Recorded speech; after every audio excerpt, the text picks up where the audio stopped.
قرآن کو ماننے والے جتنے دعویٰ کرتے ہیں، یہ ضروری نہیں ہے کہ وہ اہل بیت اطہار سے محبت کرنے والے ہیں، کہ صرف قرآن اور سنت کے ہونے سے کوئی حق پر نہیں ہو جاتا۔ حضور نبی اکرم صلی اللہ تعالی علیہ وآلہ وسلم نے ارشاد فرمایا کہ اے لوگوں، میں تم میں دو وزنی چیزیں چھوڑے جا رہا ہوں، انہیں مضبوطی کے ساتھ پکڑے رہنا، کبھی گمراہ نہیں ہوں گے۔ دو بھاری بھرکم چیزیں چھوڑے جا رہا ہوں، انہیں مضبوطی کے ساتھ پکڑے رہنا، کبھی گمراہ نہیں ہوں گے۔ وہ بھاری بھرکم دو چیزیں کون ہیں جنہیں مضبوطی کے ساتھ پکڑنے کا اللہ کے رسول نے حکم دیا، اور جنہیں مضبوطی کے ساتھ تھامے رہنے کے بعد گمراہی کے امکانات ختم ہو جاتے ہیں؟ وہ دو بھاری بھرکم چیزیں کون ہیں؟ حضور نبی اکرم صلی اللہ تعالی علیہ وآلہ وسلم خود ارشاد فرماتے، وہ دو بھاری بھرکم چیزیں، وزنی چیزیں جو تمہارے درمیان میں چھوڑے جا رہا ہوں، ایک اللہ کی کتاب قرآن مجید ہے، پھر فرماتے کہ دوسری میرے اہل بیت ہے۔ اللہ کی کتاب کو اور میرے اہل بیت کو مضبوطی کے ساتھ پکڑے رہو، کبھی گمراہ نہیں ہوں گے۔ اللہ کی کتاب سے بھی تمہارا رشتہ مضبوط ہونا چاہیے، اور میرے گھر والوں کے ساتھ بھی آپ کا رشتہ مضبوط ہونا چاہیے۔ اگر آپ اللہ کی رسی کو مضبوطی کے ساتھ پکڑنے کا دعویٰ کرتے ہیں تو میرے اہل بیت کو مضبوطی کے ساتھ پکڑ لو۔ میرے اہل بیت کا دامن دراصل قرآن کا دامن ہے، قرآن کا دامن دراصل اہل بیت کا دامن ہے۔ قرآن نہ اہل بیت سے جدا، اہل بیت نہ قرآن سے جدا۔ اللہ کے رسول صلی اللہ علیہ وسلم ارشاد فرماتے ہیں کہ ان دونوں کو مضبوطی کے ساتھ پکڑ لو، کبھی گمراہ نہیں ہوں گے۔ امام جعفر الصادق علیہ السلام کا یہ قول امت مسلمہ کے لیے آج کی تاریخ میں بے پناہ اہمیت کا حامل و مالک ہے۔ اسے یوں آپ سمجھتے آگے بڑھے کہ اللہ کی رسی قرآن مجید اور اللہ کی رسی حضور علیہ السلام کے اہل بیت۔ امام جعفر الصادق علیہ السلام کے قول کی روشنی میں اللہ کی رسی اہل بیت، تو اللہ کی رسی کو مضبوطی سے پکڑے رہو، گمراہ نہیں ہوں گے۔ تو آپ دیکھیں کہ قرآن مجید کے تعلق سے بھی، قرآن مجید سے اپنے رشتے کو، اپنی نسبت کو مضبوط اور مستحکم کرنے کے حوالے سے بہت سارے لوگ بہت ساری باتیں کرتے ہیں۔ عامل بالقرآن ہونے کا دعویٰ کرتے ہیں، عامل بالحدیث ہونے کا دعویٰ کرتے ہیں۔ تو عامل بالقرآن اور عامل بالحدیث ہونے کا دعویٰ کرنے والوں کے لیے امام جعفر الصادق علیہ السلام کا یہ قول سنگ میل کی حیثیت رکھتا ہے کہ اگر آپ واقعی قرآن پر عمل کرنے والے ہو، حدیث پر عمل کرنے والے ہو، تو قرآن اور حدیث پر عمل کرنے والوں کے لیے ضروری ہوگا کہ وہ اہل بیت اطہار کی رسی کو مضبوطی کے ساتھ پکڑے رہیں، اس لیے کہ اہل بیت اطہار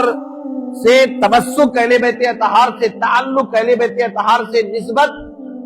یہ قرآن کی نسبت کو بھی مضبوط کر دیتی ہے اور حضور کی سنت کی نسبت کو بھی مضبوط کر دیتی ہے۔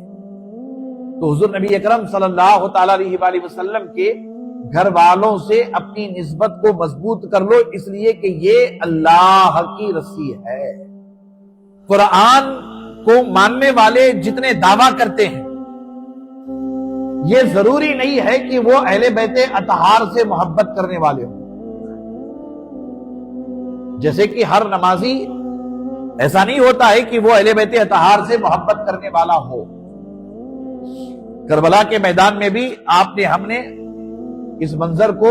جو بار بار بیان کیا جاتا ہے جاننے سمجھنے کی کوشش کرتے کہ ایک طرف یزیدی لشکر ہے ہزاروں کی تعداد میں، دوسری جانب 72 نفوس قدسیہ ہے، ادھر بھی نماز پڑھی جا رہی تھی، ادھر بھی نماز پڑھی جا رہی تھی، ادھر بھی اذان ہو رہی تھی، ادھر بھی اذان ہو رہی تھی، ادھر بھی قرآن کی تلاوت ہو رہی تھی، ادھر بھی قرآن کی تلاوت ہو رہی تھی، ادھر بھی عقیدہ توحید، عقیدہ رسالت، عقیدہ آخرت کے ماننے والے، ادھر بھی عقیدہ توحید، عقیدہ رسالت، عقیدہ آخرت کے ماننے والے، قرآن پر عمل کرنے کا دعویٰ ادھر بھی کرنے والے، ادھر بھی کرنے والے، سنتوں پر چلنے کی بات ادھر بھی ادھر بھی۔ تو آپ ذرا سا غور کر کے دیکھیں کہ حالات ایسے ہیں کہ ایک طرف یزیدی لشکر، ایک طرف حسینی لشکر، 72 نفوس قدسیہ، اور دونوں طرف اذانیں، دونوں طرف نمازیں، تو آپ فیصلہ کیسے کر پائیں گے کہ کون نماز پڑھنے والا، کون تلاوت کرنے والا، کون سنتوں پر چلنے والا؟ اللہ کی رسی کو مضبوطی سے تھامے ہوئے ہے، فیصلہ کرنا مشکل ہو جاتا ہے نا۔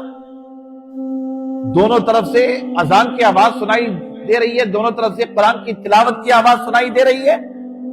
دونوں طرف سجدے ہو رہے ہیں۔